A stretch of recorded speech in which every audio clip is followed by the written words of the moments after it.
जय श्री राम, जय हनुमान जी महाराज, जय बागेश्वर धाम सरकार की भक्तों। अगर आपके भी घर में लगा है सदाबहार का पौधा तो आपके रोंगटे खड़े हो जाएंगे। सदाबहार फूल के कुछ ऐसे डरावने रहस्य हैं जो कोई आपको नहीं बताएगा। ये पौधा हर कोई अपने घर में लगाता है, लेकिन इसके फायदे और नुकसान के बारे में कोई नहीं जानता है। यदि आपने भी लगा रखा है घर में सदाबहार का पौधा या गलती से घर में उगाया है तो तुरंत कर, ये काम नहीं तो बहुत पछताओगे। भक्तों, सदाबहार के पौधे में होती है ये एक चीज, आज ही जान लो। गलती से अगर आपने भगवान को चढ़ा दिया है तो जरूर देखें। भक्तों, सबसे पहले तो वीडियो को लाइक कर दें और अगर इस चैनल पर नए हैं तो वास्तु ज्ञान एस्ट्रो चैनल को सब्सक्राइब अवश्य कर लें। भक्तों, आज की वीडियो बहुत ही सुंदर है। दोस्तों, आपको बता दें, जितने भी धनवान व्यक्ति है, जितने भी पैसे वाले लोग हैं, उन सभी के घर घर में आपको ये पौधा 100% मिलेगा।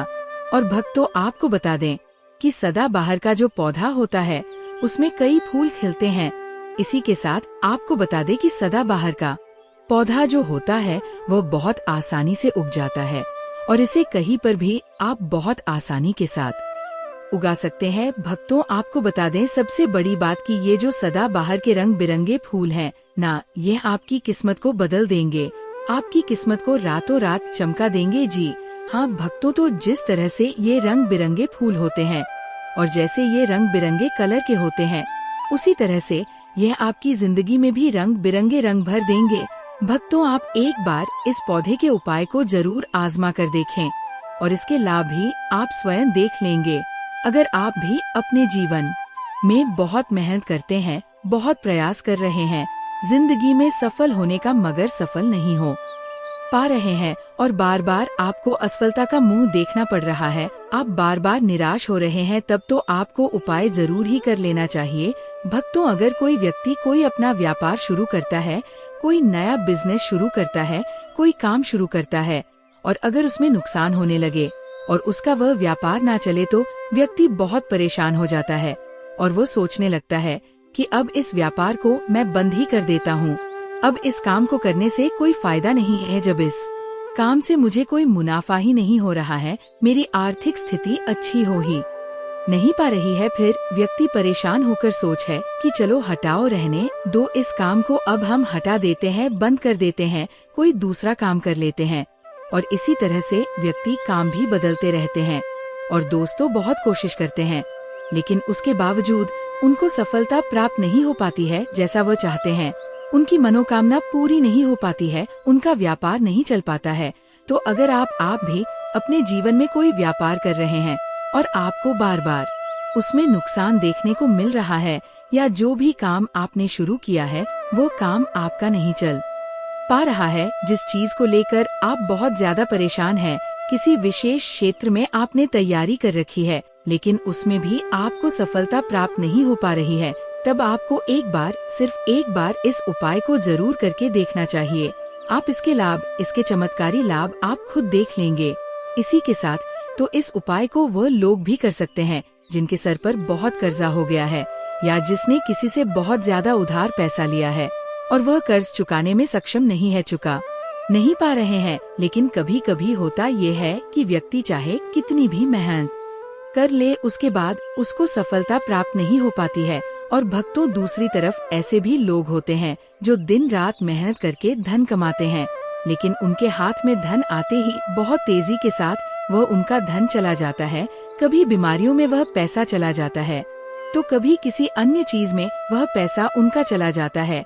दोस्तों, कुल मिलाकर आप कह सकते हैं कि उनका जो धन है वो अच्छे कार्य में कम जाता है, लेकिन बीमारियों में और बुरे कार्यों में ज्यादा उनका वह धन बर्बाद हो जाता है, जिसको लेकर वो बहुत परेशान रहते हैं और महीना खत्म होने से पहले ही उन्हें किसी न किसी से उधार लेना पड़ जाता है।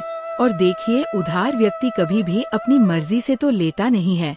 जब व्यक्ति के ऊपर बहुत ज्यादा परेशानी आ जाती है, उसके जीवन में बहुत सारे कष्ट आ जाते हैं, जिसके चलते उस व्यक्ति को अपना घर चलाने के लिए और बहुत सारी आवश्यकताएं ऐसी होती है जिन्हें पूरा करना व्यक्ति का दायित्व होता है, जिसके चलते वह किसी न किसी से पैसा उधार ले लेता है, ये सोचकर कि अगले महीने उस पैसे को मैं चुका दूंगा। लेकिन दोस्तों, जैसे ही अगला महीना आता है, समस्याएं और परेशानियां खत्म होने का नाम ही नहीं लेती है। जिसके चल उसके सर पर कर्जा बढ़ता ही चला जाता है और वह उस कर्ज को चुकाने में धीरे धीरे असमर्थ होता चला जाता है। दोस्तों, उस कर्ज को चुकाने में उसे बहुत दिक्कतों का सामना करना पड़ता है, या कभी कभी व्यक्ति इतना ज्यादा भी कर्ज में डूब जाता है कि उसकी उम्मीद के बाहर हो जाता है। भक्तों, अगर आपके जीवन में भी ऐसी कोई समस्या है तो आपको यह उपाय जरूर ही कर लेना चाहिए। भक्तों, हम आपको बताएंगे ऐसे चमत्कार फूल के बारे में, ऐसे लाभदायक फूल के बारे में जिसका उपाय यदि आप कर लेते हैं तो आप खुद देखेंगे कि कितने ज्यादा चमत्कारी लाभ उस पौधे के हैं। यदि इसका सही प्रकार से उपयोग किया जाए, उपाय किया जाए और भगवान को ये फूल अर्पित कर दिया जाए, तो यकीन मानिए आपके जीवन के सारे कष्ट, सारी परेशानियां तो दूर हो ही जाएंगी। साथ ही साथ जो भी आपकी मनोकामना है वो बहुत जल्दी पूरी हो जाएगी। इसी के साथ भक्तों, आपके जीवन में अगर धन से जुड़ी समस्याएं बन चुकी हैं, आपके जीवन में धन आना बंद हो गया है, अगर आप चाहते हैं कि आपके जीवन में, आपके घर में धन की वर्षा होने लगे, तो आपको कुछ भी नहीं करना है, सिर्फ इस पौधे को अपने घर में लेकर आना है। और जब आप इसको अपने घर में लेकर आएंगे, अपने घर में लगाएंगे, तो ये खुद ही धन को खींचकर आपके घर में ले आएगा। भक्तों, इस उपाय को करने के बाद जब भी आप जो काम करेंगे उसमें आपको सफलता प्राप्त होगी। और इस उपाय को करने के बाद यदि आप मिट्टी भी बेचने जाएंगे तो उससे भी आपको कई गुना लाभ प्राप्त होगा। तो आज की वीडियो में हम आपको 3 से 4 उपाय ऐसे बताएंगे जो सदाबहार फूल के ही उपाय हैं, और जिन उपायों को यदि आप कर लेते हैं तो आपको कई गुना लाभ मिल जाएगा।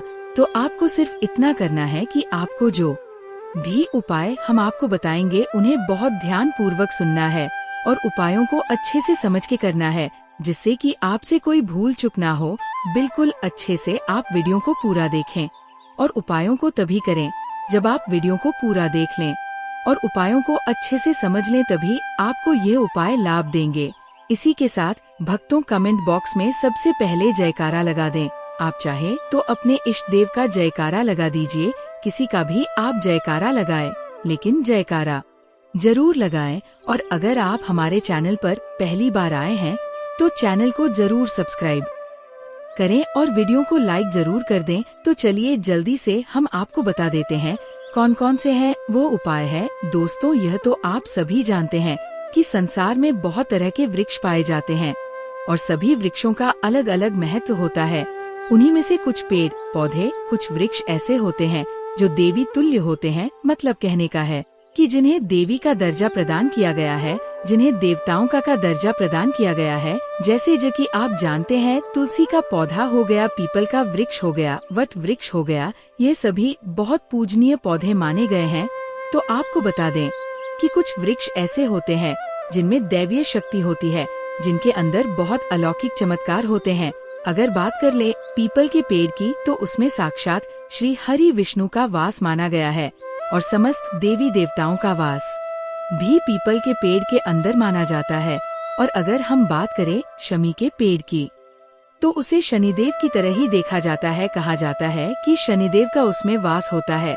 और अगर बात करें आंकड़े की, तो यानी कि हम जब आंकड़े का पेड़ देखते हैं, उसे निहारते तो ऐसा लगता है कि गजानन को हम निहार रहे हैं। बेल का पेड़ हो गया जो कि बहुत ही पूजनीय है, या आप भी जानते हैं। तो आपको बता दें कि हर पेड़ की अपनी अपनी दिव्य शक्ति होती है, अपने अपने लाभ और अपने अपने चमत्कार होते हैं। भक्तों, अब मान लीजिए किसी भी पेड़ की जिनमें दैवीय शक्ति होती है, उनमें से किसी भी पेड़ की यदि हम सही प्रकार से पूजा कर लेते हैं, 6 से उपायों को कर लेते हैं, तो यकीन मानिए आप अपने जीवन की समस्त समस्याओं से छुटकारा पा सकते हैं। और दोस्तों, आप अपने जीवन में जो चाहे वह पा सकते हैं। बड़ी से बड़ी मनोकामना भी आप अपनी पूरी कर सकते हैं। और अगर हम बात करें सदाबहार के फूल की, तो सदाबहार एक ऐसा फूल है जो सदा खिला रहता है, हमेशा ये खिला रहता है। इसी कारण इसे सदाबहार का फूल भी कहा जाता है। और इसीलिए भक्तों, ये जो सदाबहार का फूल है, ये सदा के लिए आपके भाग्य को चमका सकता है, आपकी किस्मत बदल सकता है। तो इस फूल के बहुत सारे लाभ, बहुत सारे चमत्कार है हम आपको बहुत ही सरल शब्दों में बताने और समझाने का पूरा प्रयास करेंगे, जिससे कि आपको किसी समस्या का सामना ना हो। आप उपायों को अच्छे से समझ के अच्छे से कर सके। आप चाहे तो इनको लिख भी सकते हैं और दोस्तों आप चाहें तो हमारी वीडियो को 2 भी देख सकते हैं। आपको उपाय अच्छे से समझ आ जाएंगे। तो देखिए, अगर बात करें सदाबहार के फूल की, उस पौधे की, तो सदाबहार के 2 रंग के फूल होते हैं। एक फूल होता है सफेद रंग का और वही दूसरा जो फूल होता है वो होता है गुलाबी रंग का। भक्तों आपने देखा भी होगा, हल्का गुलाबी रंग का फूल होता है। तो आपकी जानकारी के लिए बता दे कि सफेद रंग का जो सदाबहार का फूल होता है वह माता लक्ष्मी को प्रसन्न करने के लिए बहुत ही शक्तिशाली फूल है। बहुत ही ज्यादा माता लक्ष्मी को वह फूल पसंद है। और गुलाबी रंग का जो सदाबहार का फूल होता है वह भी माता लक्ष्मी को अति प्रिय होता है, क्योंकि गुलाबी रंग तो माता लक्ष्मी का सबसे ज्यादा प्रिय रंग है। तो जब आप सदाबहार के इन फूलों का कोई उपाय करते हैं तो इसका मतलब है कि धन खींचने की चाबी आपने अपने पास रख ली है। धन खींचने का पौधा अब आपने अपने घर पर लगा लिया है। इसी के साथ भक्तों आपको बता दें कि शिवजी को सफेद रंग का जो सदाबहार का पुष्प होता है, जो फूल होता है, शिवजी को सफेद रंग का सदाबहार का फूल बहुत ज्यादा प्रिय होता है। यदि आप इस सफेद रंग के पुष्प को शिव जी को अर्पित करते हैं तो आपके जीवन की बहुत सारी समस्याओं से आपको छुटकारा मिल जाएगा और आपके जीवन में जो भी राहु केतु का दोष है वह भी पूरी तरह से समाप्त हो जाएगा। तो जब भी आप इस सफेद अंग के पुष्प को शिवजी को अर्पित करें या माता लक्ष्मी को अर्पित करें तो आप अपनी मनोकामना बोल दें। आपकी कैसी भी मनोकामना है वह जरूर पूरी हो जाएगी। और यदि आप इस सफेद रंग के पुष्प को शिवजी को अर्पित करते हैं तो शनि देव भी आपसे बहुत प्रसन्न होते हैं। अगर आपके पास सदाबहार के पुष्प हैं, आपके घर में कोई पौधा लगा है तो बहुत अच्छा है। लेकिन अगर आपके घर में सदाबहार का फूल नहीं है, पौधा नहीं है, तो आपको अपने आसपास ये बहुत ही आसान पानी से प्राप्त हो जाएंगे। वहाँ से भी आप इन फूलों को ले सकते हैं। तो चलिए सबसे पहला उपाय हम आपको बता देते हैं कि आपको सफेद रंग के सदाबहार के पुष्प लेने हैं और किस दिन इस उपाय को करना है। आपको ये उपाय करना है शुक्रवार के दिन। तो भक्तों आपको सफेद रंग के पुष्प तोड़कर लाना है और उनसे ही आपको उपाय करना है। तो उपाय आप कैसे करेंगे इस चीज को भी आप अच्छे से समझ लीजिए। तो देखिए, आपको सूर्यास्त होने से पहले पहले फूलों को तोड़कर लाना है। तो आपको कितने फूल तोड़कर लाने हैं? या तो आपको 27 फूल तोड़कर लाने हैं और या फिर आपको 21 फूल तोड़कर लाना है। अगर आप 27 फूल तोड़ते हैं तो उसका उपाय अलग है और यदि आप 21 फूल तोड़कर लेकर आते हैं तो उसका उपाय अलग है। लेकिन हम आपको बताएंगे, तो इसीलिए वीडियो में अच्छे से बने रहे और उपायों को अच्छे से समझिए। तो अगर आप 27 फूल तोड़कर लाए हैं सफेद रंग के, यदि आप तोड़कर लेकर आए हैं, जब आप 27 फूल सफेद रंग के सदाबहार के तोड़कर ले आएंगे, उसके बाद आपको अपने घर के मंदिर के पास आना है और आपको लेना है एक दिया और लंबी बाती का आपको एक दीपक जलाना है। उसके बाद आपको एक लाल रंग का छोटा सा कपड़ा लेना है और लाल कपड़ा वहाँ मंदिर में आपको बिछा देना है। अब आपको मौली के धागे से लपेटकर इन फूलों की माला बना लेनी है। तो आपने जो 27 फूलों की माला बनाई है उस माला को आपको माता लक्ष्मी को अर्पित करना है, उनको पहनाना है। लेकिन जब आप ये माला पहनाएं उससे पहले आपको लक्ष्मी माँ के किसी भी मंत्र का जाप करना है। अगर आपको कोई मंत्र याद नहीं है तो आप बहुत सीधा सरल सा मंत्र और महालक्ष्मी नमः इस मंत्र का 27 बार जाप कर लें। उसके बाद आप माता लक्ष्मी को ये माला अर्पित कर दें। उसके बाद आपको माता लक्ष्मी को कुमकुम हल्दी का तिलक लगाना है और उसके बाद आपको महालक्ष्मी चालीसा का पाठ भी करना है और फिर उसके बाद आपको माता लक्ष्मी की आरती करनी है। इस बात का ध्यान रहे कि जब आप चालीसा कर लेंगे उसके बाद आपने जो लाल कप कर लिया है उस पर आपको हल्दी से स्वास्तिक बनाना है और उस लाल कपड़े पर आपको जो स्वास्तिक आपने बनाया है उस स्वास्तिक के ऊपर यदि आपने 21 फूलों की माला माता लक्ष्मी को अर्पित करे हैं तो 21 चावल के दाने आपको स्वास्तिक पर रखने हैं। और अगर 27 फूलों की माला आपने माता लक्ष्मी को अर्पित की है तो 27 ही चावल के दाने आपको स्वास्तिक पर रखने हैं। लेकिन ध्यान रहे कि चावल बिल्कुल भी टूटा फूटा खंडित नहीं होना चाहिए। और जब आप चावल स्वास्तिक पर डालेंगे तब भी आपको महालक्ष्मी नमः का जाप भी करना है। इसके साथ ही साथ आप जो माला आपने माता लक्ष्मी को अर्पित की थी वही माला आपको इस स्वास्तिक के ऊपर रख देनी है। अब इसके बाद आपको माता लक्ष्मी के मंदिर से सिंदूर लेकर आना है और आप चाहे तो घर का सिंदूर भी रख सकते हैं। अब आपने जो माला रखी है उस लाल कपड़े पर उस माला पर आपको वो सिंदूर छिड़क देना है। अब इसके बाद आपको उस लाल कपड़े की पोटली बना देनी है और इसके बाद भक्तों आपको उस पोटली को उसी दिन यानी शुक्रवार के दिन रात्रि के समय में उस पोटली को रख देना है अपने धन रखने वाले स्थान पर अपनी तिजोरी में।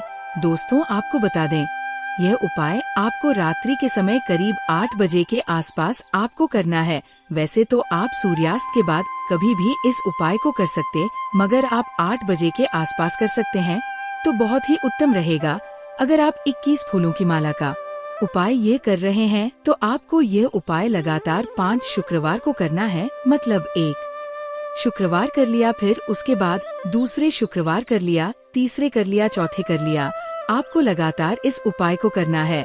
और यदि आप 27 फूलों वाला उपाय कर रहे हैं तो आपको लगातार 4 शुक्रवार करना है।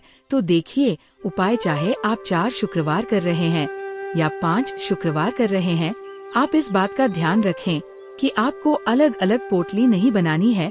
आपने जो सबसे पहली पोटली बनाई है उसी पोटली को आपको लेना है। माला तो आपको हर बार नहीं लेनी है, चावल भी आपको हर बार नहीं लेने हैं, लेकिन उसी पोटली के अंदर आपको उन सारी चीजों को रखते चले जाना है। अब देखिए 5वां जो शुक्रवार होगा, चाहे 5 शुक्रवार आप ये उपाय कर रहे हैं या 4 शुक्रवार कर रहे हैं, तो जो 5 शुक्रवार होगा उस 5वें शुक्रवार को आपको इस पोटली को लेना है और आपके घर में जहाँ पर भी मिट्टी हो, मान लीजिए आपके घर में कहीं पर भी मिट्टी है तो वहाँ पर आपको इसको मिट्टी में दबा देना है। और अगर मान लो आपके घर में कहीं पर भी मिट्टी नहीं है, पूरी जगह पर आपका फर्श है, तब आपके घर में गमला तो जरूर होगा, तो आप इसे गमले में दबा दीजिए।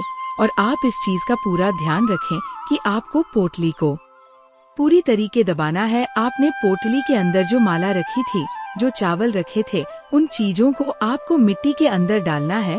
कपड़े को आपको मिट्टी के अंदर नहीं डालना है, जो लाल कपड़ा लिया है उसको आपको को नहीं डालना है।